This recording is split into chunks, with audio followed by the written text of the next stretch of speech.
vlastne kamera bude táto jedna, nie?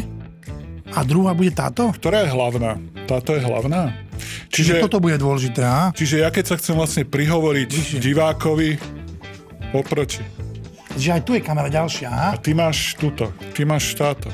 Jasné, ty keď sa prihováraš, pozdravujeme do Košíc, tak pozeráš tam. Takže čas beží a vlastne môžeme už pomaly ísť na to, hej? Sme vlastne začínajúci podcast a už sme oblepení ako bigboardy na kamennom. Vieš, sponzori okamžite a všetko. Tak ideme na to teda? ATA Tennis Show sa začína v tejto chvíli s Rudým Rusom a Michalom Liptákom. Michal, vítaj vo svojej show. Nazdar, Rudy, ahoj. Ako ti toto napadlo, že by sme mohli mať takúto show? Bo ja si spomínam jedno špeciálne žrebovanie v NTCčku v reštaurácii. Sme naživo žrebovali nejaký turnaj, už neviem, čo to bolo za turnaj. A tam som cítil tú chémiu a to vysielanie a ľudia nám potom hovorili, že to, čo si sa tam rozprávali, to bolo aké super. A vtedy som si tak hovoril, že to by bolo celkom dobré toto dať na obraz. No hlavne dobre hovoríš, že nevieš, kedy to bolo, lebo tých stretnutí losov a žrebov bolo veľa. Toto. Čo znamená, a áno, tie myšlienky boli také z obidvoch strán našich, čiže chceli sme trošku ten okruh, čo sa celkom darí tú komunitu udržiavať, že trochu to ešte vyšperkovať. Spopularizovať viacej, aby nás bolo viacej, aby sa o tom viacej vlastne rozprávalo, pretože čo si budeme hovoriť? Ideme sa rozprávať o najkrajšom zo všetkých športov, to bez debaty, čo si budeme hovoriť, a ešte v rámci toho najkrajšieho zo všetkých športov sa bavíme o tom najkrajšom z najkrajších, lebo my amatéri, vieš prečo je to najkrajšie, lebo amatér si nikdy nepovie, keď ide na tréning alebo na zápas, že ty kokos, strašne sa mi nechce. To sa nikdy nestane. My amatéri to tak ľúbime, že my sme toto nikdy nezažili. Že tí machri, proste profíci, tí niektorí nenávidia ten šport. Toto sa nám nestane. My to milujeme z celého srdca a o tom bude aj táto show. Presne tak, ako hovoríš, ale ešte by som trošku doplnil ťa. Tí, čo hrávajú veľa, tak tieto situácie mávajú. Fakt to mávajú? Mávate to? Keď hráš v týždni 3-4 krát a potom ešte turnaj. Fakt? Nechce sa ti, lebo máš už to... Amatéria, nechce sa vám. Lebo keď má toho človek viac, čo je prirodzené, keď niečo robíš veľa, tak niekedy sa ti nechce. Ale keď niečo robíš menej a miluješ to, jak to teraz ty ponímaš, lebo ty tomu cez týždeň toľko mu nedávaš možno čo ostatní. To je pravda. A teba to viac teší. Toto sa musíme spýtať aj nášho hostia. Čiže bude to vždy o nás dvoch. My si to na začiatku tak nejako rozpinkáme. Taká 4 hodinka 20 minút, uvidíme koľko. A potom príde host, ktorému sa budeme intenzívne venovať a v rámci toho rozhovoru vlastne pôjdeme do minulosti a tak, ktorá siaha až 20 rokov dozadu, čo je úplne neuveriteľne šialené. A o súčasnosti a čo sa deje na okruhu a tak ďalej, aké turnaje už máme za sebou a čo nás čaká, čiže budúcnosť, ale bude to teda hlavne o tom hostovi. A samozrejme, budeme sa baviť asi aj o profíkoch, tiež mám tu pripravené nejaké otázky na teba o slovenskom tenise, lebo fandíme samozrejme slovenskému tenisu. A ty si človek, veď meno Lipták, kto sa orientuje v slovenskom tenise, tak meno Lipták mu je úplne, že jasné, Billie Jean King Cup, ale toto je úplne iný Lipták. To je Michal Lipták, sekretár BTZ s kanceláriou v NTC. Dôležité je to, že v podstate v týchto našich tu z tých stretnutiach, na týchto rozhovoroch je to, že budú tu pozvaní hostia, ktorí už niečo na tom okruhu buď dosiahli, buď sú tam stálice, alebo niečo, buď sú v tom rebríčku top, alebo budú to špeciálni hostia. A v podstate týchto konkrétnych ľudí, čo tu budeme volať, tak oni dosť často chodia na turnaje. A na tie turnaje chodí kvantum iných hráčov, ktorí možno by sa s ním aj chceli porozprávať, len nemajú, nie je tam tá možnosť a tu sa dozvedia veci, ktoré možno a potom na základe týchto vecí sa tá komunita bude nejak viac združovať a viac budú komunikovať a bude to mať správny šmarc. Rozmýšľam teraz na tých cestách, na turnajoch, čo chodíme po celom Slovensku, že ktorý z tých areálov má taký najlepší backstage. Podľa mňa bez debaty Banská Bystrica. Čiže toto bude vlastne ako keby sme sedeli v kaviarni Baseline v Banskej Bystrici a rozprávali sa o tenise presne ako sa to deje na turnajoch. Čiže ľudia, ktorí napríklad neboli ešte na turnaji amatérskom, tak zrazu proste budú chcieť prísť a presne toto všetko zažiť. Čiže aj o tomto bude ATA Tennis Show. Perfekt.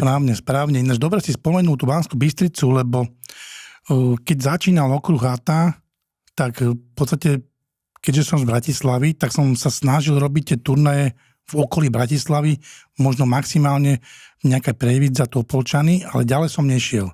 Za prvé, nemal som tam nepoznal som tých ľudí, tú komunitu a tým potom som sa bál, že nebudú tí ľudia tam, neprídu na turnaj. Ja som sa bál toho, že tí nebudú ľudia cestovať jedno s druhým, ale hovorím, teraz som posledné 2-3 roky sa venoval tomu východnému Slovensku a naozaj začali chodiť chalani z východu a tá Banská Bystrica je úplne špičkové miesto. Najlepšie. No. Stred Slovenska, hráme tam už aj v podstate koncoročný Masters a všetci sa tam cítia super. Je to tak?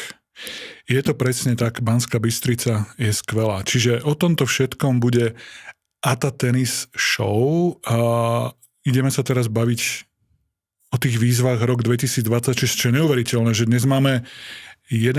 január a už máš 2 turnaje za sebou. Včera ste hrali 4 hry, aj s našim dnešným hostom si včera hral. Tak, no. Dokonca 2-krát som s ním hral. 2-krát? No. A vyhral si aspoň jeden zápas, či 2-krát ste prehrali? Ty si hral s Heňom Ušákom? No, mali trošku viac šťastia, ale musím pochváliť, už hrávajú spolu niekoľko turnajov a ten jeho parťák býval trošku slabší a teraz sa k nemu trošku pridružil a hral veľmi dobre. Veľmi taktickí sú. My sme si hrali, ak som hral s bratom mojím ako väčšinou, dvojica Rus a dali nás dole, hrali, že hneď presne vycítili, že môj brat má slabší backhand, všetko mu do backhandu hrali sviniari, čiže toto sú presne tie amatérske debaty, ktorým sa budeme venovať v nasledujúcich, verím, že mesiacoch a možno i rokoch, ak nám výjdu hostia, lebo hosti budeš vždy vyberať ty, tým pádom všetko usmerňujem na Michala, ak by ste chceli byť hostiami v tejto show, tak Michal je za to zodpovedný. Rok 2026 z profesionálneho hľadiska asi sa netreba baviť o tom Battle of Sexes, to bola úplná blbosť. Neľúbilo sa mi to. Že? Priznávam, že ako keď už, tak možno, že mali dať normálne konkrétny zápas, alebo tak, alebo bolo to veľmi smiešné, hrali s úpravnými pravidlami, hrali na jeden servis, na jeden servis sa hral iba, no. Sabalenka mala menší kurt, o niekoľko 10 cm, akože, ale aj tak nemala šancu. Mne sa páčilo, my sme sa o tom s Tomášom Kriakom bavili a on to pekne vystihol, jeden z amatérskych hráčov špičkových challengerových u nás na okruhu, že vlastne tie debaty, ktoré už utíchli, že ženy zarábajú na niektorých tých okruhoch také isté peniaze ako muži, tak teraz sa to zase začalo riešiť, že preboha, pozrite sa, špičková hráčka hrá proti človeku bez kondície. Ktorý rok nehral tenis možno? Rok nehral, je totálne bez kondície. Hral na 40%, keď som videl tie údery. No. Úplne a totálne ju v pohode vyprášil, proste kick servis jej dával, s ktorým si ona nevedela poradiť nejako. A tie údery, je to úplne iný šport. Neviem, na čo sa vôbec bavíme o tom, že ženy versus muži v tenise. Keď sme už pri tom, tak spomeniem, že takýto zápas prebehol ja si to už nepamätám, možno pred 15 rokmi. Hral nejaký 200 hráč, Karsten Braš. Karsten Braš, legendárny ľavák, bradatý. Porazil obidve Williamsky. Keď boli oni buď top 2, alebo top 3 boli oni vtedy. Lebo oni vtedy tak nejak machrovali, že by vedeli hrať aj s mužmi. A došiel ten nemecký hráč, čo bol tiež taký špecifický, Dikace ho prezývali. Strašne smiešne podával. Áno. Neviem, či si to pamätáš. Hej. Také zvláštne rozmachy. Ale už tam sa ukázalo, že naozaj ten rozdiel medzi mužským a ženským tenisom je akože extrémny. To netreba o tom naozaj. Ak ženskému tenisu hneď na začiatku roka úplne absurdná situácia, čo vznikla v Nairobi na tom ITF-ku, čo bolo akože 35 000 ITF-ko, čo je taká stredná úroveň, čiže vôbec nejaký že zanedbateľný turnaj, že naozaj tam hrali kvalitné hráčky a zrazu tam dostala divokú kartu nejaká dievčina, ktorá nie len, že vyzerala, že nehrala nikdy tenis, ale že ani nepozerala tenis nikdy. Lebo ona nevedela ani, že kam má podávať, že nevedela základné. To sa ako môže stať? Toto mi vysvetlí ty ako človek z branže. Ja som keď som to videl prvýkrát, tak som si povedal, že že dobre, tá nevedela, jak sa má ani postaviť k servisu, ani... S pravou nohou dopredu. A potom, keď sa to začalo, normálne to vyskakovalo mi to. 2-3-4 dní mi to vyskakovalo na rôznych portáloch. To je neskutočné, že... Ľudia milujú takéto debilné kontroverzie. A oni sa... začínam si zvykať, že ľudia majú radi nejaké negatívne veci. To je neuveriteľné. Hejty, konflikty. Však kvôli tomu stále sa rieši, čo povedal Kyrgios. Z koho zaujíma v roku 2026, čo povedal Kyrgios, ktorý vyše roka nehral a je úplne mimo, chudák. Akože tiež, to sú také... Čiže ako sa tam dostala vôbec, prosím? Akože, ja si myslím osobne, že toto bola zhoda situácií, lebo toto sa normálne akože bežne nedá stať. Nemôže sa to stať. Lebo takéto hráčky dostala divokú kartu. A že tá hráčka, ktorej predtým dali divokú kartu, že potrebovala sa rozohrať alebo nejaký získať bod, lebo keby vypadla v prvom kole, tak nemá 0 bodov. Aha. Tak to funguje. A ona chcela tá hráčka akože vyhrať zápas v kvalifikácii, aby mala nejaký bod a tým pádom sa im že vraj uvoľnila wildkarta a dali jej. A to je si myslím, že to je také trošku by som povedal, že sa nechce nejak vymaniť z tej chyby, čo spravili. Podľa mňa nebolo ten turnaj až taký záujem. To si skôr myslím a mali tam nejakú domácu hráčku, že by si chcela zahrať. Ale to bola nejaká z Egypta, alebo odkiaľ. Ale to bolo celé, že ja som sa na ňu pozeral a úplne som žasol. A to bola domáca hráčka? Či... Egypt nejaká. Aha. A ten turnaj bol v Keni. V Keni, aha. Nairobi. Ja som nevedel, že... Nairobi. A ja som na ňu pozeral úplne úžasnutý a znovu sa ukazuje, že fakt v súčasnosti, ja neviem, čím to je, ako keby ľudia už nemali, že základy chochmesu. Že ako ti toto vôbec napadne, že ideš toto robiť, že hrať, keď si predtým nikdy nehral tenis. Vôbec tomu nerozumiem, lebo pretože... A normálne sa tvárila, že v pohode, som v zápase, hrám, servujem, všetko. Lebo na takýto turnaj musíš mať nejaké proste e-pin, musíš mať proste registráciu. No aj rebríčkové postavenie. Čiže to nemusíš, ale musíš byť zaregistrovaný v tej konkrétne federácii, čiže toto sa mi akože, lebo tá bába vyzerala, že možno včera začala hrať tenis. Možno ani to nie. No nič. No. Takže... Ale toto bolo akože to sú také veci, že sa podľa mňa stávajú, že naozaj tej Keni si naozaj myslíme, že proste tam neboli tí účastníci a že ju tam doplnili, aby mali plného panúka. Tak to aj tvrdia. Ako to si myslím, že to by mohlo byť reálne. Úplne zbytočná internetová senzácia. Australian Open je za rohom. Slovenskí tenisti je to čoraz biednejšie. Vlastne v hlavnej súťaži iba Rebeka Šramková, v kvalifikácii Lukáš Klein, Alex Molčan a Vicky Hrunčáková. Tak. Ty to ako vidíš? Teda, akože hlavne tí muži, z toho som ja nešťastný. Tak ja sa na to pozerám takého hľadiska, že samozrejme ako človek, čo miluje tenis a zároveň som tiež pracujem na Slovenskom tenisovom zväze. Chcem, aby tí naši postupili čo najďalej. To je prirodzené. To je prirodzené, ale to, že tam máme tú Šramkovú Rebeku, akože klobúk dole, že sa tam ešte drží a ja jej fandím, aby konečne nejaké tie kola vyhrala. Zatiaľ sa aj na tých Grand Slamoch nedarí, čo sú vlastne najväčšia porcia bodov a zároveň aj peňazí. A verím, že jej sa zadarí konečne. Verím, že ten žreb bude teraz už taký lepší. Vždycky mala tu Sviatek alebo proste iné dobré hráčky. Než všetci to hovoria, že Šviontek, ale ja proste budem hovoriť Sviatek, mi to tak lepšie sedí. Šviontek je úplne krásne. No. A musíš sa po polsky nám. Verím Lukášovi Kleinovi. Ja si tiež myslím, že by mohol mať znovu takúto peknú šnúru, ako mal pred 2 rokmi, že sa dostal až do druhého kola a tam mal vlastne na lopate Zvereva. Že Zverev bol z neho úplne hotový, že takto hrá 150.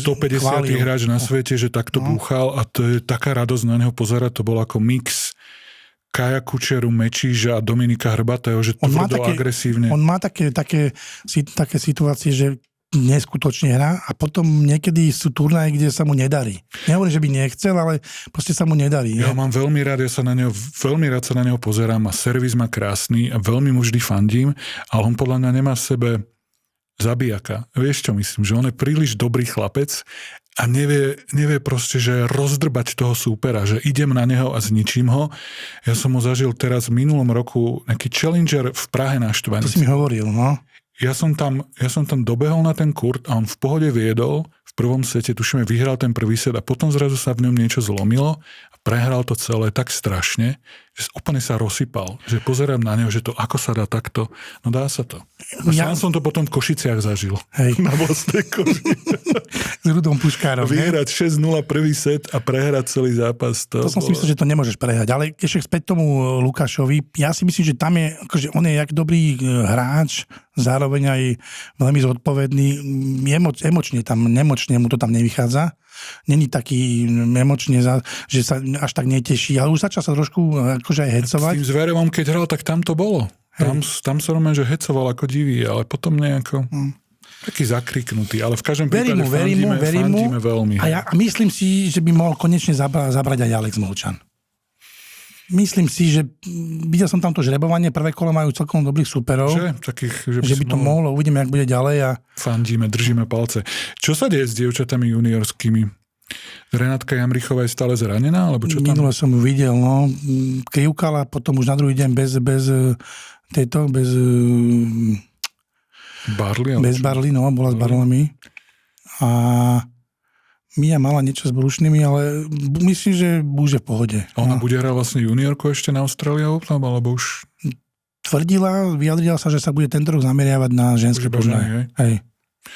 Dobre, držíme palce. Toľko k profíkom, ktorým sa budeme občas venovať. Ideme na nášho hostia, alebo chceš ešte niečo dodať? Pozerám na náš boďák, či sme všetko vysvetlili, ako sme chceli. Zhruba mi to vyšlo, že 4 hodinka, 20 minút úvod. Poďme sa k tomu nášmu hostovi bez toho, aby sme hovorili, o koho ide. A potom ho slávnostne uvítame, privítame. Ja som s ním hral vlastne jeden zápas, taký ozajstný, jednu útechu, v ktorej ma úplne zničil, 4-1, 4-0, ale to sa nepočíta. Útechy sa nepočítajú, ale ten jeden zápas, ktorý sme hrali na magickom Sliači, kde sa mi darí, kde to mám naozaj veľmi rád, tak tam vyhral 6-4, 6-4 mi dal. Ale cítil som šancu v oboch setoch, človeče. Že normálne som myslel, že hrám dobre a že viem, čo na neho hrať. A bolo to prvé kolo? Bolo to prvé kolo. Čiže to mi je jasné, prečo to tak je. Čiže tam sa to ešte dalo s ním, hej? On je v tých prvých kolách dosť často sa mu poslednú dobu stáva, lebo... To bolo 21. Je rozlietaný, ale celkovo vtedy myslím, že neviem, či to je 21, sa vracal na okruh niečo. Neviem, či pracoval vtedy, či nemal vtedy akurát voľno, ale ako on buď maká úplne, že hrá každý druhý deň, alebo aj podružné športy, futbal, alebo takto, bicykel. Čiže akože keď máka, tak vtedy to je ťažké. Ale sú situácie, keď toľko nedáva tomu a keď príde niekedy sa to prvé kolo, ako každý turnaj... Že vie ho zaskočiť aj priemerný hráč ako ja. Tak, okay, tak to bolo. No. Ale vidíš, podržal to, vyhral, akože, ale kúsal si ho pravdepodobne. Kúsal som ho a naozaj som tam cítil šancu, tak 6-4 je ako relatívne tesné, ale tam bolo presne vidieť to, že keď to potreboval, tak vedel dať ten lobík, vedel to udržať. Ja som si hovoril, že cez forehand, poď agresívne na sito. Aj mi to občas vychádzalo. A potom mu zrazu lobby začali sa a proste zaváhal som a už to tam bolo. Ty s ním máš bilanciu 2-19. To je jeden z mojich najneobľúbenejších, ale zároveň sa veľmi rešpektujeme na tom kurte aj mimo kurtu. Sme dobrí kamaráti, ale on v podstate on sa snaží hrať trochu podobne, že sa snaží súperom kaziť hru a ja hrám tiež podobne, akurát on kondične niekde úplne inde. To je ten rozdiel medzi nami, že my sme mali kvantum zápasov, že proste ja toľko nedobehnem, čo on. Proste tá muskulatúra je tam rozdielna a jasná.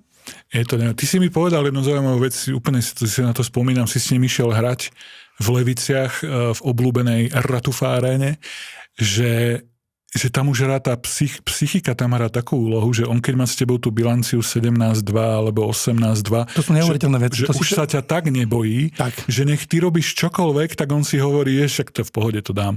Nie je to ako keď hráš so superom, ktorý je to naopak a tam, že zase ma takto rozbije. Takto v týchto bilanciích tam ešte chýba ešte možno 7-8 zápasov, lebo tie sme hrali na predošlom okruhu, kde sme sa často stretávali v semifinále, finále, keď tá úroveň, alebo tá početnosť nebola taká, čiže tam sa dosť často stretávali a väčšinou som prehrával s ním. Akože, myslím, že aj v tých minulých štatistikách som možno, že raz ho porazil.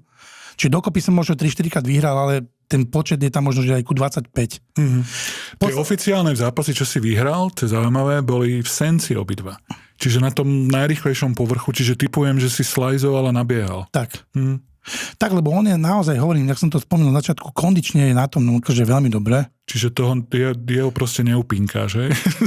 Akože možno by som ho, keby som tú kondíciu akože prirovnal, že by som sa nejako zmenil a niečo by som, ale v aktuálnej situácii posledné roky proste nehrám aj ja akokoľvek škaredo, jak sa hovorí, jak Brad Gilbert, tak nedá sa to. Je to veľmi ťažké. Ale hovorím na tom harde, na Taraflexe v Senci, kde keď mám nahraté a cítim sa dobre, tak dokážem poradiť hocikoho. Tak ho asi zavolajme do štúdia. Marek Mikuš, vítaj v našom Ata Tennis Show štúdiu. Čau Rudo, čau Michal. Servus Majky. To je neuveriteľné. Marek Mikuš, zvaný tiež aj Majky na okruhu, veľmi obľúbený, legenda okruhu. My tu máme takú jednu fičúrku špeciálnu, na ktorú sa veľmi teším. My sa pýtali tvojich veľkých súperov, čo o tebe hovoria. Som veľmi zvedavý, či uhádneš, kto čo hovoril, ale k tomu sa ešte dostaneme. Michal, daj štatistiky základné najskôr. Lebo tam sú úplne šialené čísla. 161 turnajov. Po včerajsku 162. 162 turnajov. 20 krát víťaz, 27 finalista. Čo to hovorí? Že v tom finále vlastne zvykneš zaváhať, alebo tam máš proste nejakých Fornerov a Melicherov a takýchto bláznov? Tak možno by som začal dátumom výroby svojej, hej? Že keď sa pozrieme do tých skvelých štatistík Miškových na www.atatennis.sk či kom? Tak, SK. Tak tam proste si človek môže pred prvým zápasom vygoogliť úplne všetko o tom superovi a keď sa pozrieme do tých horných častí rebríčka, nájdeme tam teraz už číslo ku 51. 51, tak to je odpoveď možno na to, že prečo vo finále už nevládzem. A niekedy tak hovorím, že čo neurobí kondícia, musí dorobiť chémia. Ale musím ti skočiť do reči, že prečo finalisti je veľká finále, lebo prehral si veľká s Fornerom. Tak áno, Reno Forner, stretol som tenistu, ktorý v jeho veku, alebo keď som bol aj o 20 rokov mladší, tak sme sa smiali, jak on trénuje, že šlape na bicykli na pezinskú babu a že za 16 minút vybehne hore a pozerali sme sa, že jeho lidko je väčšie ako moje stehno. Skús trošku bližšie k mikrofónu ísť. A tak, no. Tedy som si ešte neuvedomoval, že keby som aj ja toto robil, tak možno v tom finále ho zdolám viackrát ako jedinýkrát na tráve v Kopčanoch. Aj to preto, že bola rosa, jemu sa šmýkalo, výbehy boli menšie. Musím Vošku teraz doviť, že ja sa píšim tiež jedným víťazstvom nad ním, čo veľa hráčov nemá. Ja som mu totižto, ty si ho porazil na tráve, tam si hľadaš tedy veľmi dobre. Trošku si využil aj tie rozmery toho kurtu. A ja som ho porazil práve na Taraflexe. Práve na Taraflexe, kde som porazil dvakrát Mareka, som porazil aj Rena a tam ale bol naozaj, musím priznať, že za normálnych okolností by som ho ani tam neporazil. Bol v tam slabej forme. To sa mi páči, ako je to vlastne o Mikušovi a hneď tu ohovárame Fornera, respektíve oslavujeme Fornera. Lebo som chcel, ste ma pozvali, presne, že ja tu mám byť hlavným hrdinom a zrazu je tu Forner. Zrazu je tu Forner, hej. Ostrach tenisový. Ktorého som ja vlastne nikdy nevidel naživo. Iba na videách a to vyzerá jak taký Nikolaj Davidenko, naspídovaný sprava zľava, backhandy, neskutočné všetko. Nie. A nie je to tak. Není to práve, tak? že si každý myslel, že ten, kto musí vyhrať takýto turnaj, tak musí vedieť perfektne všetko hrať. A všetkých, čo porážal, proste aj z hľadiska sa na ne pozerali, že veď on nehrá nič zvláštne, on je iba 2 metre za základnou čiarou, bere tie lopty zo spodu s náprhom, s prešvihom a má neskutočnú kondíciu. Keď ostatní si sypali na kávové lyžičky sol, tak on proste udupkával nejaké diery na antuke alebo si proste poskakoval. Ani sa netváril, že je nejaký unavený, ani zadýchaný. A proste niečo podobné ako teraz Šrom, nie? Či Šrom je ešte lepší? Či minimálne. Ako by si to podľa mňa nie je lepší, ale musím Vošku. No.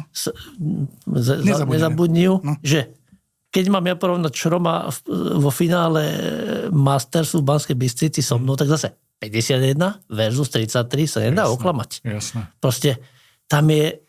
Mne sa zdalo tiež, že ide na 70%. Ale v prvom sete si ho mal celkom, že som to tak pozeral. Ale pri 2-2 sa to zlomilo. Tam boli také nejaké sporné loptičky. Nie, ale nikdy to není o jednej lopte, ale on jemu stačí hrať na 70%. Ale tam prichádzame k tomu, tej definícii amatérskeho tenistu, čo som sa chcel spýtať Michala, že Marek Mikuš je ukážkový amatérsky tenista, ktorý nikdy nebol na tréningu žiadnom. A Tomáš Šrom ešte v roku 2010 bol proste zaregistrovaný hráč, čiže on išiel jasná kariéra profesionálna. Čiže vlastne Marek hral s profíkom za Zenitom. Amatér versus, no. Ale musím ešte jednu vec spomenúť a potom sa už naplno venujeme nášmu hosťovi. Ale tuto musím spomenúť, aby ľudia vedeli, že čo bol pojem Reno Forner. Hrali sme jeden turnaj v Hradci Králové. Neviem, či to bolo 2007 alebo tak, už si to presne nepamätám. Majstrovstvá Čiech, nie? Majstrovstvá Čiech, áno. Že sme boli pozvaní ako v podstate najlepší hráči zo Slovenska. A Reno naozaj prehral, ja neviem, raz, dvakrát za rok. No. A Reno tam asi po nejakých 2,5 roku prehral a Marek došiel za ním, že Reno, a čo teraz? Ako keby mal skončiť svet. Áno. Ja som ho tam viezol na aute aj naspäť, alebo minimálne naspäť. Veľká diálka to bola. Jurajdom, s Jurajdom, toto zase máme maličku, ale hovorím, že aby posluchači vedeli, že z minulosti, že čo to je pojem Reno Forner, no. Ale samozrejme sa tu máme Mareka Mikuša, ktorý proste, by som povedal, že je ikona všetkých týchto turnajov, čo v minulosti boli a sú, lebo ako vidíme, na Fornera tu není a Marek tu je stále. Tak. To je neuveriteľné. Tá kondícia. O tebe sa hovorí, že si išiel na turnaj do Slovenska na bicykli a ešte si tam aj vyhral. Vyhral. No, vtedy som mal také skvelé obdobie. V dnešnom svete sa tomu hovorí sabbatical leave alebo niečo, že byť nezamestnaný dobrovoľne a možno aj rok. Tak namiesto toho, aby som niečo poriadne robil, tak som sa venoval svojej kondícii alebo svojim koníčkom, ktoré som dovtedy zanedbával. Bola to cyklistika a aj tak niekde v kútiku v hlave som všetko robil preto, aby som bol lepší v tenise. Zistil som ale, že tá cyklistika sú dobré nohy z toho, pevné, ale človek potrebuje do toho dávať ten start-stop, lebo potrebuje tú dynamiku, lebo stvrdne nezvládne to. Ale ten tenis v Slovensku sa tu nejako zrodil tak náhodou, že odišiel som 440 km do Rakúska na bicykli. Nemal som so sebou tenisové veci, to som zvládol za 3 dní. Potom som sa 3 dní odýchol a niekto mi poslal do Slovenska tenisovú kabelu, tak som sa vydal ďalších 350 km do Slovenska a urobil som si dovolenku a počas tej dovolenky bol nejaký tenis. No. A na tej dovolenke neboli až takí dobrí tenisti, aby sa to nedalo vyhrať. A keď som im povedal, že som prišiel na bicykli, tak sa zlakli hneď. No, musím povedať takú jednu vložku. Naozaj, že keď som Mareka spoznal, neviem, či si to on pamätá, pretože ja si to už nepamätám, nemám úplne všetko detailovo, ale neviem, či to bolo 2005 alebo 2006, keď sme sa prvýkrát videli v Šoporni na turnaji. Neviem, či 4 to bolo. Dokonca 4? Lebo tam som druhý bol a pamätám si ten pohár, že tam je Šoporňa 2004. Áno? Krásne. No. Nie, to si vyhral, počkaj. Nie, ten Marek tam bol a ten ma porazil vo finále. Ktorý Marek tam bol? Však ten... Počkaj, Farkáš? No. Takže ten vyhral. Takže ty si bol druhý. Ale ja to tú jednu storku si pamätám. Ale počkaj, ty si vtedy porazil toho Parácku semifinále? Ja som môže byť. A ja som prehral s Farkým v semifinále, takže tak to bolo. A ty si potom hral... No ale podstata, čo som chcel povedať, že keď si teraz tu krásne načal s tým Slovínskom, že tam sme sa rozprávali, on tam ešte bol s priateľkou jednou svojou a pýtal sa ma, že odkiaľ si? A že z Bratislavy. A on, že to sa ti chcelo ísť sem na turnaj? To sa ti oplatilo sem prísť, no. A on za, neviem, 20 rokov ide bicyklom do Portorože. Neskutočné. Nie, dobre, ale ešte ináč. Ja som myslel som si, že na tú numeriku príde, tak som chcel sa poslucháčov nejako toto tak s nimi rozprávať, že či vedia, koľko je víkendov za rok. 52, že? Veľakrát sa človek dostane na turnaj len cez víkend. A nie každý víkend je nejaký turnaj. A teraz, že kľúčová otázka pre našich poslucháčov, že ak mám doma 150 pohárov a nie na každý víkend v tom roku bol nejaký turnaj a určite nie každý víkend na každom turnaji, že som vyhral nejaký pohár. Že koľko som strávil akože víkendov preč od rodiny alebo niekde tenisom. Lebo jednoznačne som nevyhral, nie vždycky som vyhral nejaký pohár.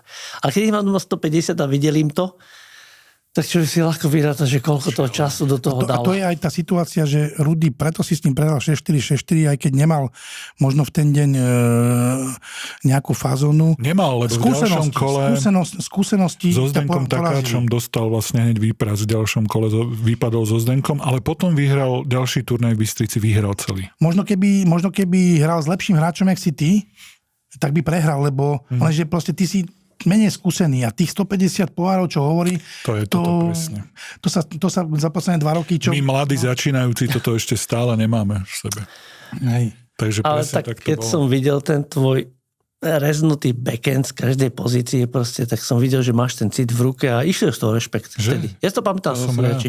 To som rád, že medzi tým potom, za 5 rokov je to preč. No. A keď som sa dozvedel, aká si ty celebrita dokonca, tak o to viac som sa tešil, že tohoto som... Že moderátor takéhoto podcastu o tenise. Presne tak to je. Ale ako... No a s tenisom si ako začínal? Toto som myslel, že príde ako prvé. No že to. Nejaký kamarát mal nejakú tenisovú raketu, býval som na Činžiaku 12 po schodovom, požičal mi tú raketu, že búchaj si akože o stenu, alebo teda ukáž, chcem si búchať o stenu. A oni, že mňa to baví. Išiel som na nejaký tenisový krúžok, tam mi ukazovali, že takto a takto máš mať tú raketu v ruke. To ešte nevedeli, jak ju bude držať v budúcnosti Nadal. Že úplne ináč ju mal. To bolo možno v tých 10 rokoch, to som nepovedal, že možno v 10 rokoch sa toto celé udialo. Ale to nebol akože tréner, to bol nejaký tenisový krúžok. A teraz poviem tú vec, čo teraz sa deje naopak, že mne keď chceli rodičia niečo zakázať, tak mi povedali, že nejdeš von. A ja som celý dennodenne na svojom zloženom bicykli Favorit, ktorý som si zložil s otcom a s dedom zo smetiskových dielov, som dennodenne chcel chodiť asi 5 kilometrov k niklovej hute Sereď, zo Seredi pochádzam. Aj som. A tam boli 2 tenisové kurty a tam som spoza plota pozeral na tých tenistov, ktorých teraz vymlatím aj ľavou rukou, lebo už majú 5 rokov viac, jak ja. A pozeral som sa, kedy ma pustia konečne na ten kurt. Medzi tým tam bola tenisová stena a hrávali sme na nej zelenáča. Zelenáča prečo? Lebo sieťka tam bola nakreslená zelenou farbou. Tak sme sa snažili už odtedy porážať akože túto stenu. A nikomu sa to nepodarilo, ale trénovali sme takým spôsobom, že sme búchali do steny, do nemoty a čakali, kým nás tá tenisová šlachta, tí starší ľudia, tí, čo to už vedeli, pustia na kurz. Ale ja hovorím, možno, že to v nás nejako zbudzovalo záujem niečo takéto robiť, že nám to možno aj rodičia zakazovali, alebo sme toho nemali tak veľa, ako je toho bolo dneska. vzácne po všetkých stránkach, že ste museli čakať na to. Asi takéto roky tam boli, možno, že nejaké ochladenie tenisové bolo počas strednej školy, tedy som myslel, že babi, alebo ísť na pivo so slanou tyčinkou, to bolo terno, alebo sa niekde opíjať s kamarátmi, ale potom zase... Bol si úspešný študent, takže... Potom na vysokej škole som chodieval aj o 7 ráno hrávať tenis s telocvikárom, ktorého nikto nemá rád. A pokračovalo to takto stále ako keby, ale od konca vysokej školy 98 až 2004 bolo niečo také, že idem si zahrať s kamarátmi, nemám s kým hrať, toto a zrazu v 2004 prišiel zlomový, kedy som stretol tohoto pána Miška, ktorý organizoval nejaké turnaje, možno ledva raz za mesiac snáď, alebo raz za 6 týždňov nejaký niekde. A zrazu som začal za tým cestovať, neviem, či nebol prvý v Kopčanoch, nie? Tak to vo veľkom ste začali, že v Kopčanoch. Neviem, či si nebol na prvom turnaji v Banskej Bystrici. A tam boli... Porazil ťa Juraj Urban v prvom kole. Tu sa stretávame s takým pojmom, že presne, keď som išiel do tohto štúdia a podielili sa mi ruky z niečoho neznámeho, tak to isté človek prežíva, keď ide prvýkrát na turnaj. Si myslí, že kto na tom turnaji je, že jak ma tam vymláte, ja nič neviem a tak.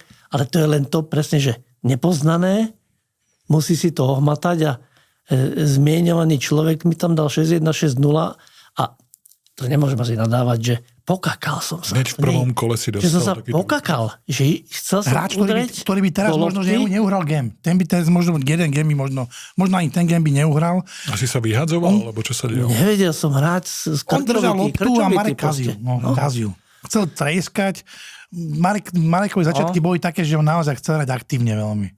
A to sa potom prebehu jeho tejto kvázi amatérskej kariéry, čo na tie turnaje chodil, sa trošku pretransformoval ten jeho štýl. Hej. Čiže na tréningu si fakt nikdy nebol? S trénerom žiadnym?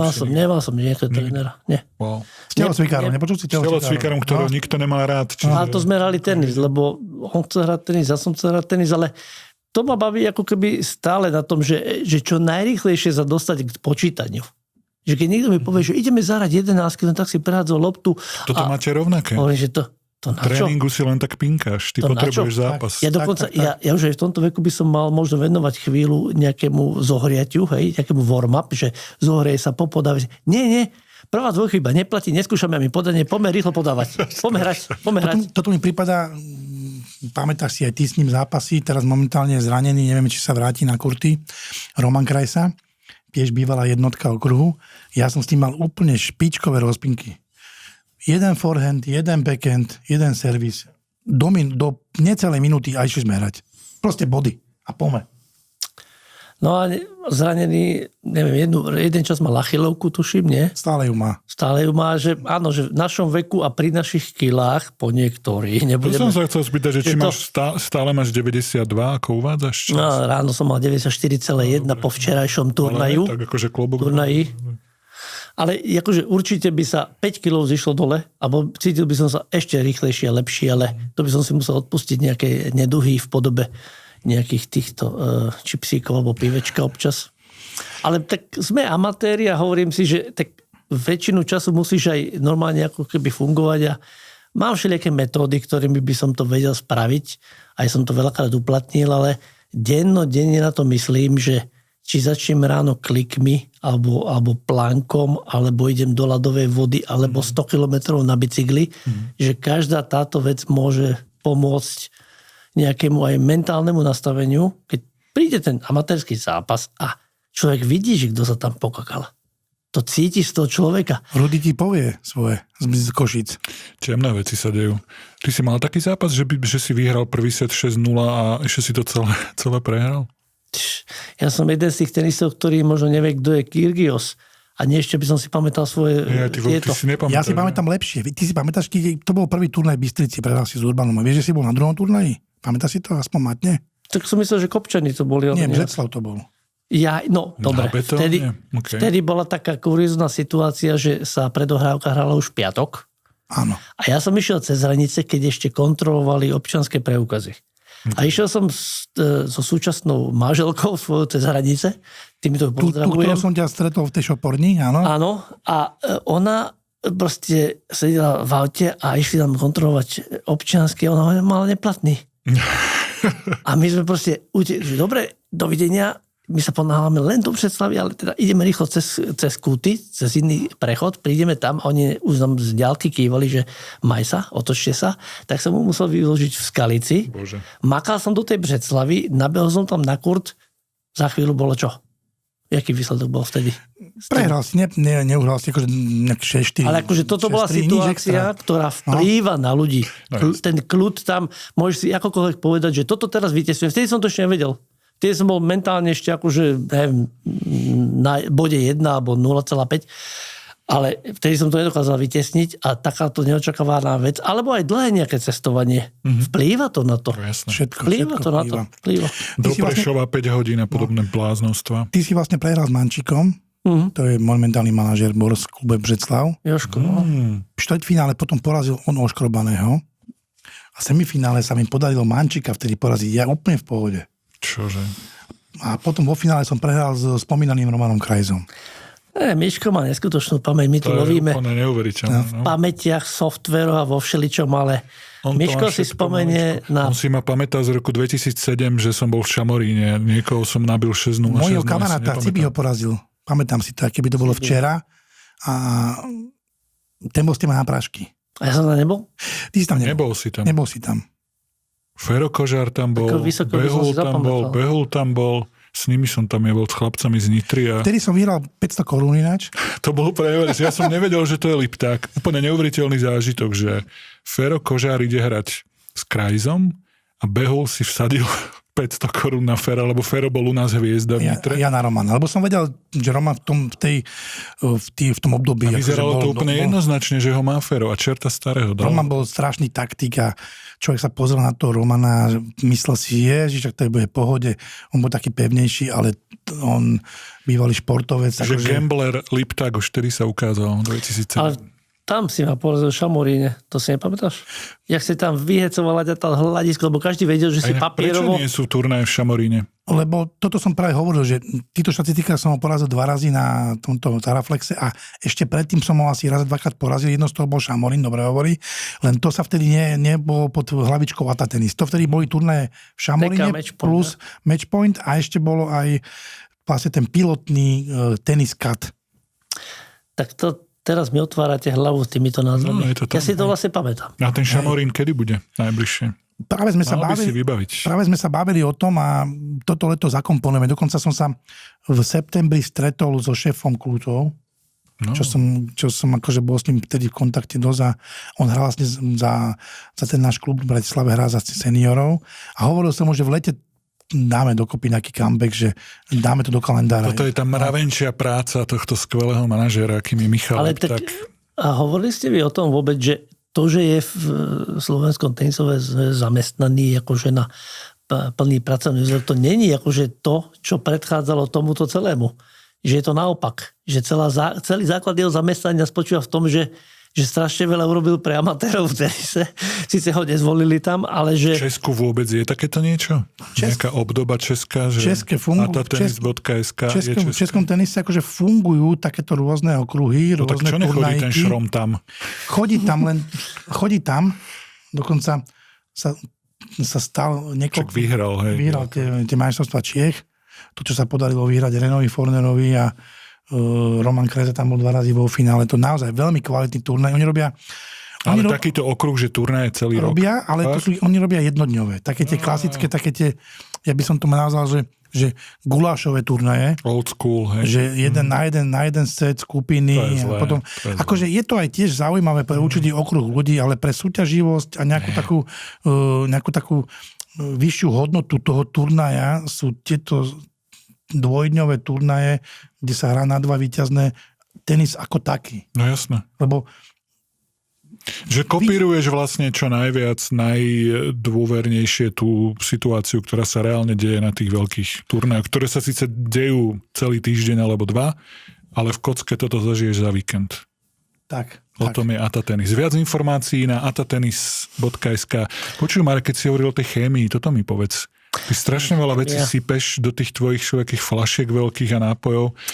Čo všetko robíš v priebehu tých 2 dní? Inak sypač ho volá, keď je to sypač. Ale nikdy nič nepovolené som si nedal, ale ja neviem, tak dostávam krče do pravého lítka alebo do hamstringov, tak si dávam magnézium.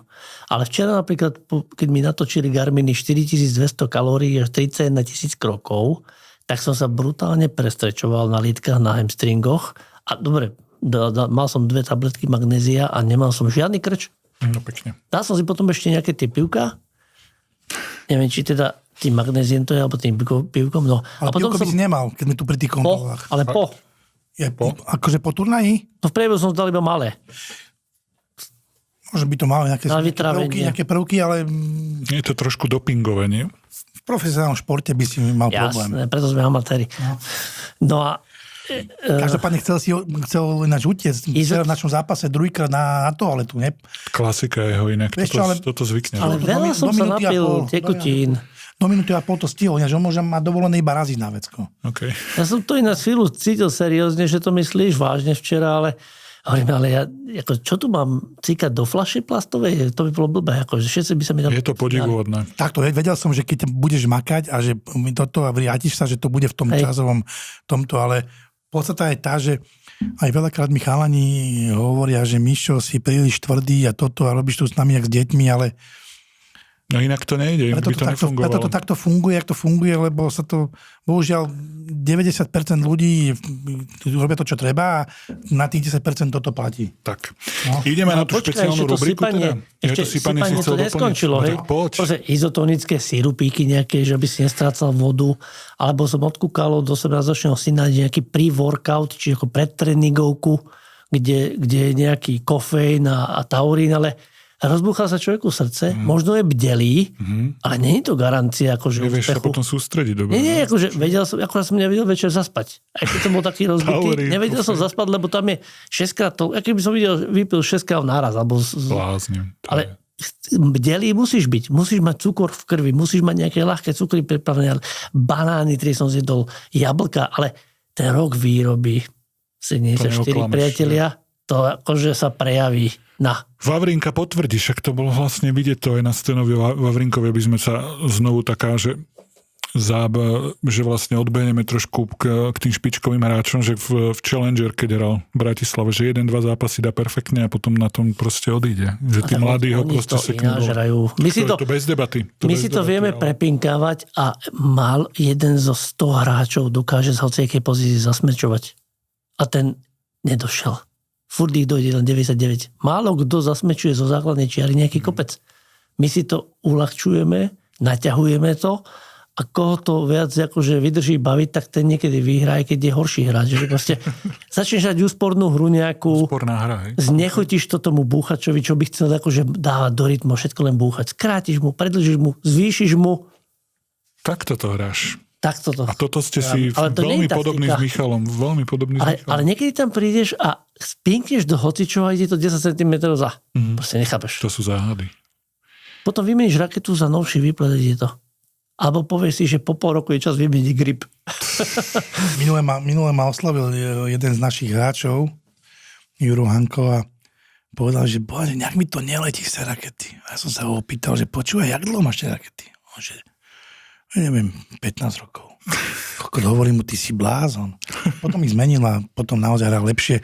Proste to sú také detaily, jak hovoril. Vy odporúčate, ako často meniť raketu vlastne, lebo niektorí hovoria, že vlastne po roku, po dvoch už musíš meniť. Marika sa zlepýta, že toto neriešil. On ty to vôbec nerieši. Že my amatéri môžeme hrať s hocičím. Neviem, či 8-9 rokov nehral s nimi, až keď ich zlomil.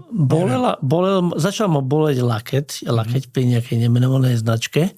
Pokojne menuj, však tuto nie sme vo verejnoprávnom domu. S čím si hral predtým? Mal som hedku, ale mal som 3. Ja ťa poznám iba s tou bielou medvedevoukou. Technic Fiber, ale mal som hedky a každá bola iná. Vieš sa predstaviť, že má inú ručku a iný akože model. To mi robil, to som akože tedy ešte trošku mal iné zmyšľanie, to som bol ešte oveľa mladší, ale sme hrali v Hradci Králové alebo v Prostove a on nedali sa mi, idem si zmeniť raketu. No ja som bol hotový, že vlastne úplne inú raketu má do druhú. Ale všetky boli rovnako veľké hlavy, ale iné modely. Hej. A potom sa mi stalo, že som prehral v jednom týždni 3 zápasy a nevedel som identifikovať, že prečo. Tak som tie rakety tam pred očami divákov zlikvidoval. Čože? Lebo, aj ty si z tých, čo lámu rakety? Áno, ale už to nerobím. Vtedy som si vymenil za iné hedky a potom som sa dostal k Technifibrom takým spôsobom, že bolel ma lakeť. Proste nevedel som prečo. Možno to bolo výpletom, neviem, možno hraním. A kamož mi požičal Technifiber, požičal mi a ja som vyhral, tuším aj turné v Banskej Bystrici. Vtedy som Osvalda tam dostal a bol po chrípke, ale to je jeho problém, nemal tam chodiť. To finále, čo si s ním hral, to bolo ono? No vyhral som ho. A ja som požičal si raketu, vyhral som turnaj. Tak som si ich kúpil. Nad ním. No, tak som si ich musel kúpiť. Takto jednoducho to beriem. A inak sekne ti tá raketa, lebo aj ten tvoj štýl je taký medvedevovský trošku, že keby sme ho mali k niekomu vlastne prirovnať, tak asi má najbližšie k Medvedevovi, nie? Herne. No neviem. Ťažko sa prirovnáva konkrétne Marekov štýl, ale naozaj včera som proti nemu 2 razy hral a... To nemá štýl. Včera ma strašne prekvapil aj on a jeho parťák naozaj, že myslel som si, že to bude ľahšie, ako respektíve, no, ja sa teraz vraciam po takej necelej dvoročnej odmlky, čo som moc nehrával. Som tomu tento trošku, ale naozaj oni hrali veľmi dobre včera.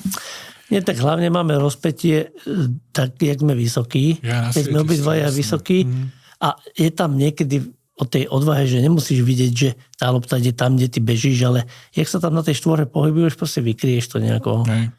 A s kúskom nejakého šťastia to nejako spravíš, ale jaký štýl? Jaký má mať štýl, keď každý človek má lepší forehand? To je pre táto strana. A ja mám lepší backhand. Tak to už to samo o sebe hovorí o tom, že ja nemám štýl. Ja som zistil na konci roka, že úspech štvorhre je vlastne veľmi jednoduchý. Stačí hrať s dvojcekom. Ten má rozpätie Kondora. Pozdravujeme do Prievidze. Ten má rozpätie Kondora. Ale v Nitri prehral.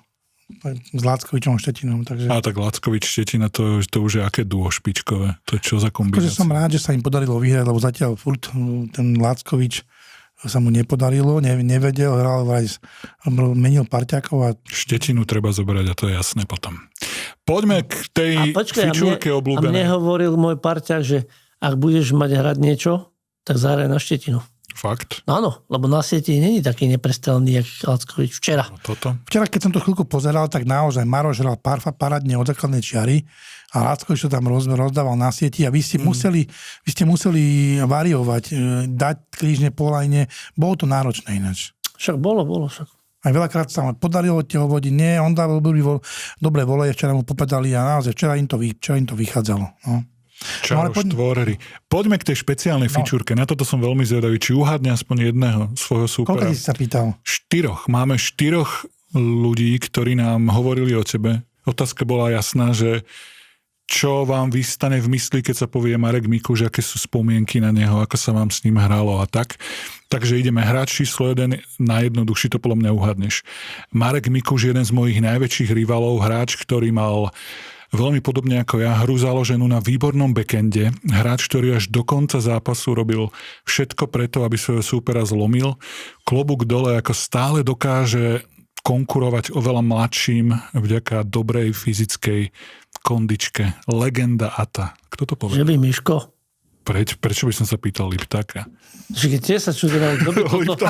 Akože ináč na pilotnom rozhovore som spomenul podobné veci, ale ja som o backende nehovoril. Čiže... Všetci 4 sú takí, aby sme ti pomohli, s ktorými máš negatívnu bilanciu, čiže bili ťa všetci. A tento konkrétne ťa bil 9-1? 8-1 ťa bil. Takáč. A vyhral si iba v Kopčanoch. Počkaj, Čo sme to spomínali. Fakt, toto povedal? Toto povedal Renault Forman. To ťa mohlo trošku napadnúť, keď povedal, že má podobný backend ako ty. Som nevedel, tak vy ho stretávate, ja nie. Ja neviem predstaviť, že on ešte si pamätá, čo som ja volal, keď hral.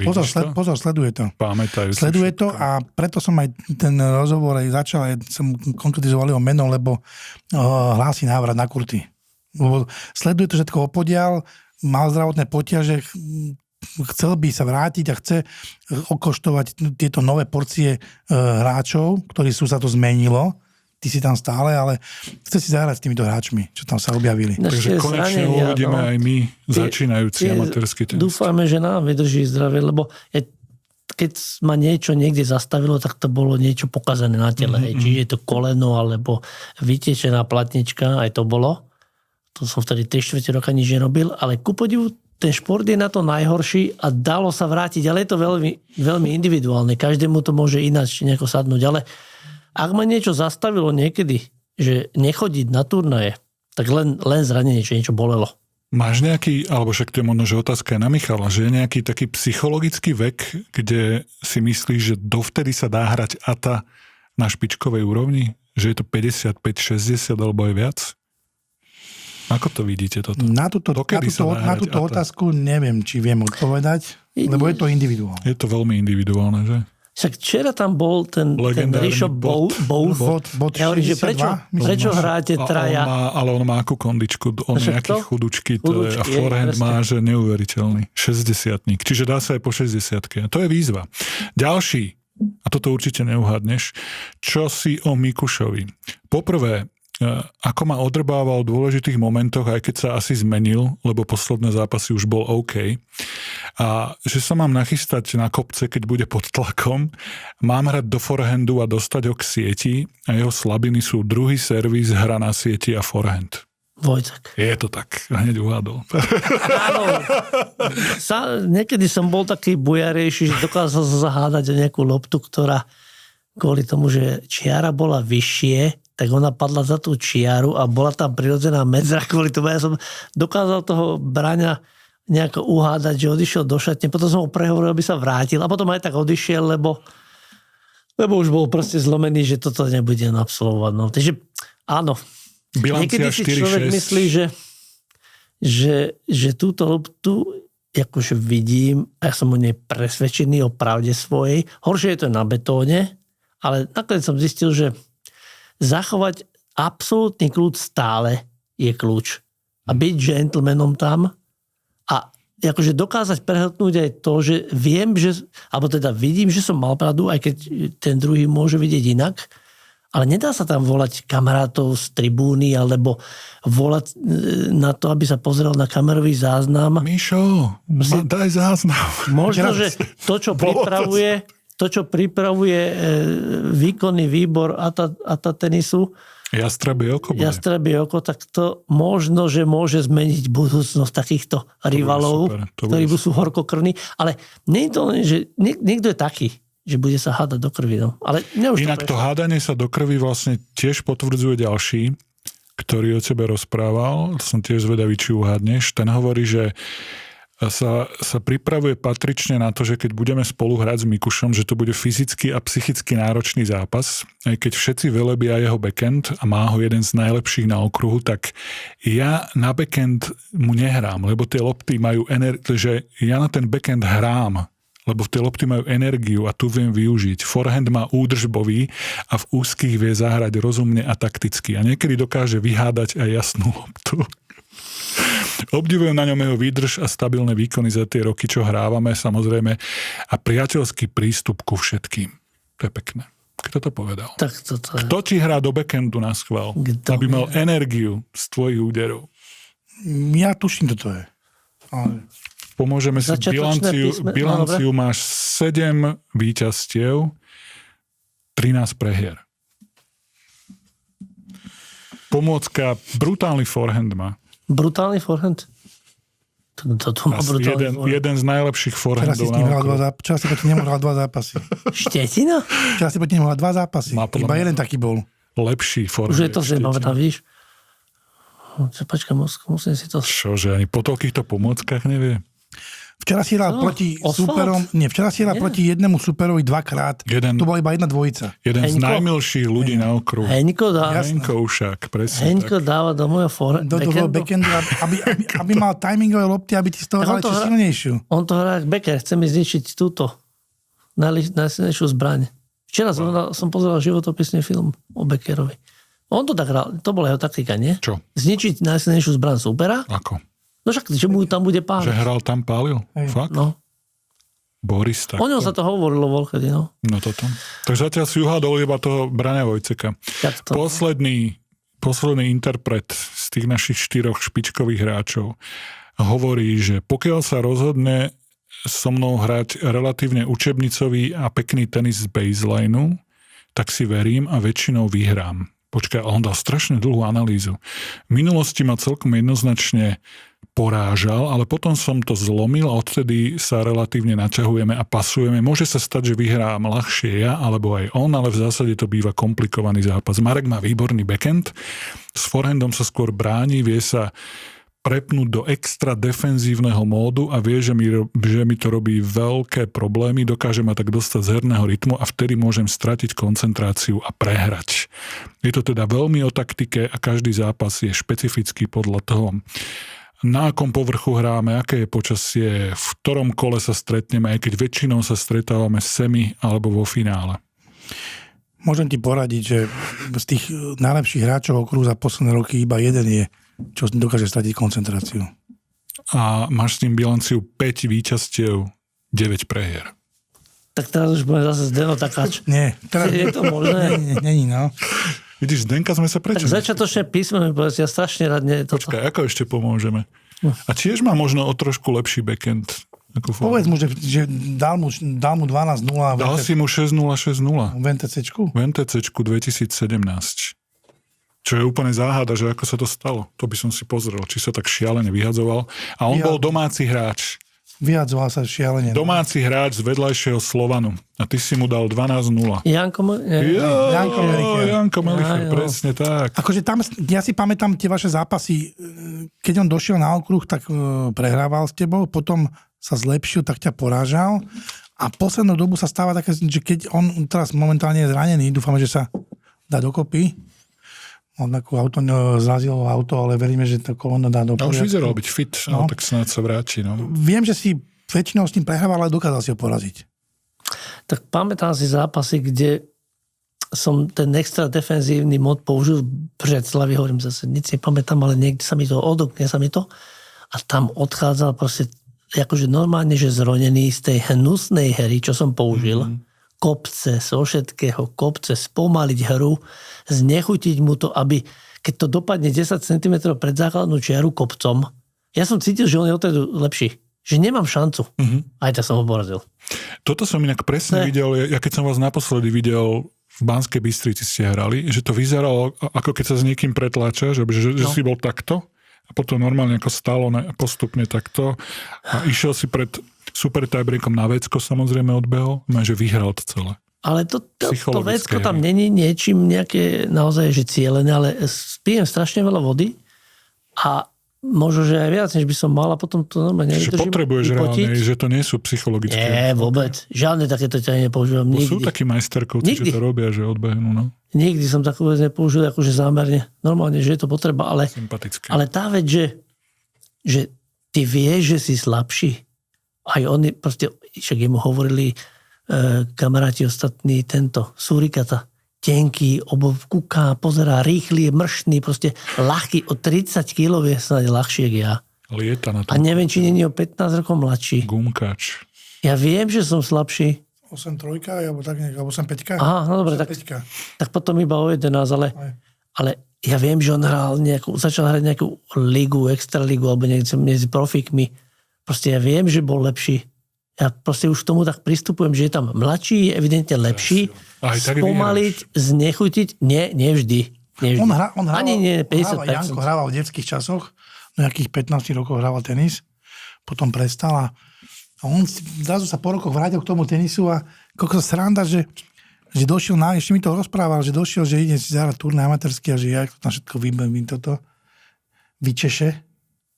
Ale tak to presne hrávate vy, že rídzi amatéri, toto Vlado Koco to spomínal, sme tak pozerali na Slovane nejaký zápas tenisový a tiež, že hneď videl niekoho, kto hrá že špičkovo a on hovoril, že presne, ty musíš rád, že dostať ho z toho z tej jeho komfortnej zóny, nazvime to tak, čo on má z tréningov a všetkého, proste vymýšľať, nabiehať na si to, proste robiť mu to čo najnepríjemnejšie. Počuť, nikto nehrá stále rovnako, ja si myslím, ale ľudia sa mi smiali, aj Mišo, keď v piatok večer mi volal, že zajtra o 9:00 hrá, že ja sa pýtam, že s kým? Ty nepozeráš losovanie? Čiže ty si vôbec neštuduješ ani super. Nie. Teraz sú vymoženosti toho typu, že si to môžeš dokonca pozrieť zo streamov. Super, paráda. Ja to všade vycholujem, posielam linky. Väčšinou, keď pošlem linky, že pozri sa, ak idem hrať, tak vždy prehrám. Hej? Ja toto tak neznášam, keď hrám s niekým, koho nepoznám a minule to tak vyšperkovali, že samozrejme som zisťoval o ňom čo najviac informácií. Chalan z Nitry a že hráš s ním. Neviem, meno mi nič nehovorí, nič nie. A ešte mi o ňom povedali, že hral na Wimbledone juniorku. Takže dík chalani. A to zase si nepotreboval. Čo to som nepotreboval. Vystresovaný som bol. Presne. Vyhral som to síce, ale tie nervy okolo toho, ja to budem fakt asi robiť ako Mikuš. Že prídem, vôbec neviem, s kým hrám. To nedokážeš ty. Ty nie. Ale hovorím, že... Budeš vypisovať aj mne, alebo hoci komu Kto to je? Potrebujem informácie. Ale tie informácie ti akurát tak akože rozbijú hlavu zbytočne. Na čo tie informácie, že hral juniorku vo Wimbledone, nevidíš to? Zbytočne som bol. Marekovi to je jedno, dokonca Marekovi to vyhovuje, keď aj hrá s novým, lebo väčšinou, povedzme si to tak, jak to je, väčšinou tí hráči majú tie backendy slabšie. Sú anomálie, alebo respektíve hráči typu Mikuš, Forner, Melicher čiastočne. Alebo aj Krajsa má lepší backend. Fakt? Čiže títo hráči, keď hrajú s novým nejakým superom, tak vlastne oni tiež nepoznajú. Využijú ten... A chcú hrať na backend. A vlastne oni ich prekvapia, že... Len to nesmie, ale tak ako, keď tam vidí nejakého trénera alebo nejaké také zľahka, že má také jemné presvihové náprahy. Ja vidím, jak ma číta. Mňa to ma rozožiera. Keď vidím, že tam je niekto, kto nad tým rozmýšľa. A ten si to už pri rozpinku skúša, že proste dáva ti dlhšiu, krátku a vidí, jak reaguješ. S Pribišom, keď rašt, presne. Pribiš takou ľahkosťou, takou pokorou, krásne, že tiež si hovorí, že ty to na 80% pripne, keď je treba, je pokorný, slušný, kľudný. Toto je cesta. Všetko to o tej taktike. V podstate, keď príde hráč, ktorý až tak nerozmýšľa pri tom, tak Marek ho pretlačí backendom. A taký, čo začne trošku pri tom rozmýšľať a vie, kde by mohol uhrať, tak vtedy zase príde level 2, kde už Marek začne robiť veci, čo zase tomu druhému nemusia sedieť. A je to v podstate taká šachová partia miestami niekedy. Veľakrát si mi povedal, že prečo si nevydržal len tú taktiku robiť, že hádžeš mu tam vysoké na backend, nabehneš tam, ale to niekedy si človek ani v tej chvíli neuvedomí, jak tam sedí na tej lavičke, opustený sám, ubúda ti cukor z krvi a jak si to jablčko nedáš, alebo banán, tak proste ty sa normálne sám so sebou proste nevieš zrazu nájsť cestu. Ale pritom je úplne jasné. Však daj kratšiu, alebo keď je niekto vzadu, tak dáš kratšiu. Keď je niekto vpredu, tak mu to dáš za neho. Hej, proste jednoduchá vec, že žiadna taktika není, že stále rovnako hráš. Vieš, mal som také alibistické obdobie, že hádam celú sezónu som hral len kopce. Jak na hlavu. Proste len kopce. Ešte si pamätám, jak super v Senici tento... Ako ťa to bavilo vôbec? Peter Gál mi hovorí, že ty tohle nemusíš dělat, že ty vieš hrať normálne tenis, ale tešilo ma, keď tam potom musel akože... Čiže tebe to vyslovene robilo radosť tej kopce. Keď musel ísť za roh a musel, akože v tom teple bol taký vyťažený, ešte bol trošku popitý, že musel tam ako... Čo? Ale toto máme spoločne s Markom. Bolo mu špatne z tej hry. Hej. Ale rozobere to, človeka to rozobere, len treba vytrvať a netreba si nahovárať, že nie, už som sa zlepšil, idem teraz tlačiť. Nie. Lebo v tomto kopcovaní je jedna špecifická vec, že je to stále ten amatérsky tenis. No jasno. A ty keď vlastne dáš vysokú loptu, tak je to proste holý fakt, že oni, tí hráči, by chceli to zabiť. To je jasné. Oni to vidia v televízii a proste amatér to nezabije, to je ako profík. To znamená, že oni to skúsia, to im nevidie a potom zrazu sa dostanú do takej skrumáže, že vlastne čelia kopcom. A nevedia si s tým poradiť. A keď ten človek sa už vlastne načne, že nevie si s tým poradiť, tak vtedy treba už môžu mať načnuté a potom môžu dokončiť. Najhoršie je, keď ho máš psychicky načatého, že on začne nadávať na teba. Že čo to je za netenis? A ešte začne vykrikovať tam na všetky, že s tým sa nedá. Teraz som bol minulý rok v Piešťanoch na majstrovstvách seniorov a dostal som v prvom kole celkom slušného hráča Miloša Baranca, ktorý vyhral tú Banskobystrickú ligu a hrali sme prvé kolo a hrali sme prvý, druhý game a vidím, koľko dobre hrá. Je ľavák, dobre ma tam posielal. No, že tuto musím hrať taktiku kopce. A normálne som ho ukopcoval, bol na nervy a povedal, že čo toto hrá, normálne, že najväčšia situácia bola, že vlastne v druhom sete som vyhrával 3-0, už bol normálne na prášky. Tam komunikoval s tými Bystričanmi, že čo to tam, že on nevie na to hrať a už je povedal, že prehrám, prvý zápas prehrám za posledné 3 mesiace. A takéto niečo povedal. Ešte bolo 3-0 v druhom. Že proste, a už vedel, že prehrá. A tak to skončilo do 6-0, jasné, ale hovorím, že... To je krása. Akože herne on hral krajšie, poviem.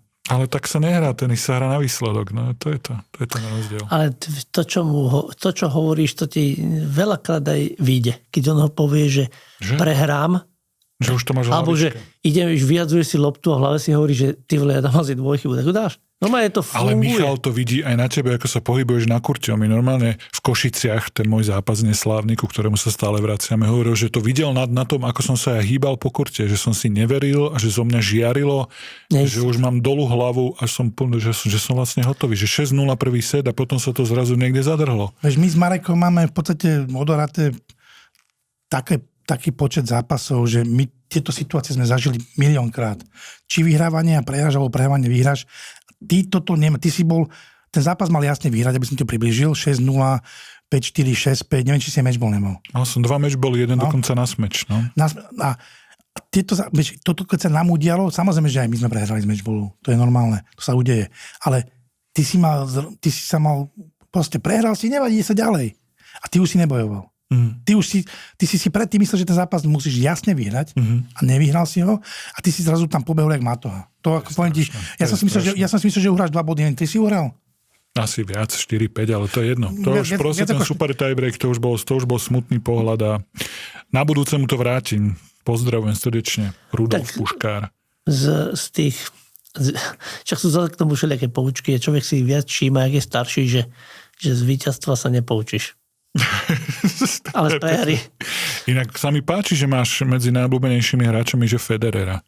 Čiže vlastne oceňuješ, že z tých najväčších hráčov všetkých čias je Federer najlepší. Vieš čo, vtedy, keď sa ma to pýtali, som musel dať odpoveď. A keď som poznal 3, tak som povedal jedného stromu. On je fakt takýto antitenis. Nepozeral tenis. Nepozeral tenis. Nepozerám stále. Teraz možno, že mám nejaký prístup k nejakým plateným kanálom a neviem, čo robiť, tak si pozriem nejaký zápas. Čiže ani v finále Grand Slamov nepozeráš? Teraz sa zasmiete. Ja viem, pred mesiacom som pozeral nejaký tenis a tam bolo, že nejaký, že toto som poznala a že v Miami to bolo na harde a Findel som stretol a hovorí mi, že kde to bolo, že v Miami? Však to bolo v marci. A ja som to pozeral v novembri. A ja som sa tešil z toho, že som videl parádny tenis, a hovorím, že to bol záznam. Zdravíme do Prahy pána Finduru, ďalšiu legendu amatérskeho tenisu slovenského. Veríme, že začne hrať, teraz má takú pauzu, má nejaké zdravotné potiaže, presťahoval sa, oženil sa. Ale veď dobre hrá, veď som si hral. Áno, ale nechodí na turné. Tak z Prahy. No, je strašne ďaleko, ale je bližšie, jak ja. Ale tak, dobre hra. Keby si mal zadefinovať, teda keď nepozeráš ten tenis, čo je teda čudné, ja tomu nerozumiem, ale že keby si mal zadefinovať, že čo na tom máš vlastne rád, čo ti tam spôsobuje tú radosť v rámci tej hry, že ktoré sú také najsilnejšie momenty, že kvôli tomuto chodím na tie turnaje, cestujem, hrám, makám, aby som bol dobrý, že ktoré sú to tie momenty? Je to ten pocit toho nejakého neznáma, že ideš niekoho spoznávať na tom kurte, vyvíja sa to nejako a cítiš, že sa to niekde uberá alebo že stále musíš niečo robiť. A takto možno, že povaha práce, ktorú vykonávam, mi dáva pri tomto, že ja normálne v tej chvíli naozaj neviem, že kde pracujem. Keby sa ma vtedy niekto opýtal, že ty vôbec pracuješ. Že je to taký reset neskutočný. Do takej zóny sa vieš dostať. Že viem sa úplne do takej eufórie dostať, že si ja niekedy ani nepamätám, že koľko to je. Nehovorím, že vyslovene... Zmeškal lietadlo. Trikrát som zmeškal lietadlo kvôli tenisu. Raz sme prišli 5 minút pred posledným check-inom, že vtedy ešte také veci boli, že a dali nám zadarmo let. Ale reálne 2-krát som zmeškal, že som si to zle nejako vyplánoval a nakoniec som sa tam dostal ešte v ten deň, ale stálo to o 200 viac, o 300 viac a tak ďalej. Ale že úplne to zaplatila, bývalý zamestnávateľ. Úplne sa človek tak akože vyresetuje. Ešte mám niekde? Nie, ty máš už Sika, už nemám. Nie. Úplne sa to tak vyresetuje sa tam tak človek a potom ten pocit z nejakej eufórie alebo aj zvládanie, aj víťazstvo aj prehry, ale aj zvládanie tej prehry, že aj tak naozaj úprimne myslíš to, keď potraseš rukou, že bol si lepší, že zvládanie tejto situácie ťa posilňuje vo všetkých smeroch. Ale je to psychohra. A my amatéri nemáme veľakrát psychologických koučov, jak to majú tí profíci. Ja keď teraz sledujem teda ten tenis na platených kanáloch a pozriem, jakou bravúrou sú oni kľudní. No. Nie všetci, ale väčšina. No. Ale vo väčšine prípadov sú, lebo jednak dostáva warningy, dostáva pokuty a nepomôže mu to, keď je nervózny. Ak viac ako sekundu myslí na tú... My veľakrát myslíme, že na tom betóne ma niekto oklamal, lebo nemáme rozhodcu. Ale ak na to viac ako sekundu myslíš, tak ťa to bude zožírať v tom amatérskom zmysle ako keby. A z toho to sa môžeme učiť, že hrajme sa kľudne na tých profíkov takto. Už máme veľa vecí, máme stream, máme ťukanie výsledkov, máme continuity, body, poháre. Proste, ja neviem, celá táto súčasť tohoto sa mi páči. A ešte jedna vec, kvôli čomu tam chodím. Veľmi dôležitá. Keď mi mama zakazovala, mami, počúvaj, v 10-12 rokoch chodiť na tenis, že budeš doma. Tak hovorím, že mami, raz budú o mojom backende hovoriť alebo písať. A je to tak. A stalo sa to? Ale to neznamená, že preto som nehral forehand, iba backhand. Proste ja som cítil, že ho mám. Ale v tých dobách sa to nejako... Nič by zo mňa nebolo takto. Nikdy som nechcel byť profík. Chcel som všetko robiť. Chcel som behať, plávať, proste aj lyžovať a všetko toto robím. Nejakú takú multifunkciu, ale primárne pozerám sa na kalendár, kedy bude turnaj a dokážem kľudne hodiť za hlavu otvorenie sezóny v rakúskom Schladmingu a je tam koncert Backstreet Boys, lebo my máme Masters. Ale jedenkrát som bol na Robbie Williamsa, na Masters som nešiel a musel som si taký dres jeden kúpiť. To sa dá kúpiť? No, lebo som ho strašne chcel. Sa dá kúpiť, Tento, nie? Či ten? Niektorý, no. Ja som si to ja som išiel na koncert Robbieho Williamsa.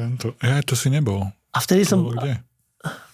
V Leviciach? Toto je 23, toto je 24 a toto je 25. Krásne. 3 ročné edície súprav. Každý účastník dostane súpravu. Najlepší 8 hráči. Keď sa ma niekto pýta, že vtedy a vtedy je toto a toto, tak primárne sa pozriem na kalendár do ATA tenisu, že teraz sa normálne teším, že konečne nie je žiadny turnaj, že tento ide pán do Južnej Ameriky na výlet, chvála Bohu, a ja môžem ísť kľudne lyžovať bez vyčitek svedomia, že nejakým pako vybral nejaké body za semifinál alebo finále, hej? Takže do Košic nejdeš. Koncom januára, ale Košice sú... Tam som 450 km odtiaľto, opačným smerom než Košice. Takže to by bolo a mne sa tam nechce ísť. Má by to 900 inak. 900 km. Alebo mám ísť lietadlom, vlakom, to kde sme už? Teraz sa chodí lietadlom, niektorí... Ja pôjdem do Košic lietadlom. Počkaj, parádna vec. Ja som to zle vypočítal. Keď prídem... Čo keď mi nepríde batoh? No, toto vyriešil, to všetko vyriešil. Ja prídem z Brazílie v piatok večer o 8:00 a ráno o 7:00 mám byť, o 7:30 mám byť v Košiciach. To je nereálne. Však idem letecky ráno. My ťa preto máme radi, ale ja mám rád akože Košice, ale ty kokšo to je. A v tom NTT-čku si už bol? Nebol ešte. To je krásne. My ho uvidíme, on bude mať deficit, my ho uvidíme 14.2. v Bystrici. Tam on rád chodí. Áno, lebo je to proste k tým 500 plus 200 nie je tak hrozné ako plus 500 za... Tak. Aby som si bral dovolenku kvôli tenisu, Ježišmária. Aj to sa stalo. Ale je to na hlavu. Vidíme sa teda v Bystrici. A my sa vidíme, dúfam, že o mesiac v ďalšom dieli ATA Tennis Show. Takže... Už vieš, koho budeme mať? Jasné, ja už to mám všetko v hlavičke. Neprezradíme, perfektne. Marek Mikuš tu bol s nami, bolo to fantastické. Skvelý úvodný hosť, veľká premiéra. Musím ešte špeciálne povedať, že tento plán tohto rozhovoru bol plánovaný oveľa skôr, len keďže, ak ste sa dozvedeli, Marek pracuje v Čechách, nebolo to jednoduché sklbiť. Ešte aj dneska ten voľný deň podarilo sa to. My ho poprosili a bude mať nejaký benefit. Ľudia, nedela, ľudia strávim čas. Ďakujeme aj ľuďom zo štúdia Fruits, ktorí boli takí ochotní a v takomto nádhernom prostredí sme to mohli celé zrealizovať. Verím, že aj na budúce. Ďakujeme. Tešíme sa. Ďakujem za pozvanie a želám veľa amatérsky tenis. Amatérov nových. Aj keď nás je strašne veľa a stále viac, až sa čudujem, že kto stále nájde toľko peniazí na to, aby do toho dával. Ale tak chutí nám to. Tak. Úplne krásny záver. Chutí nám to. Perfektné. Super. Je to naše ovocie. Je to takéto ovocie.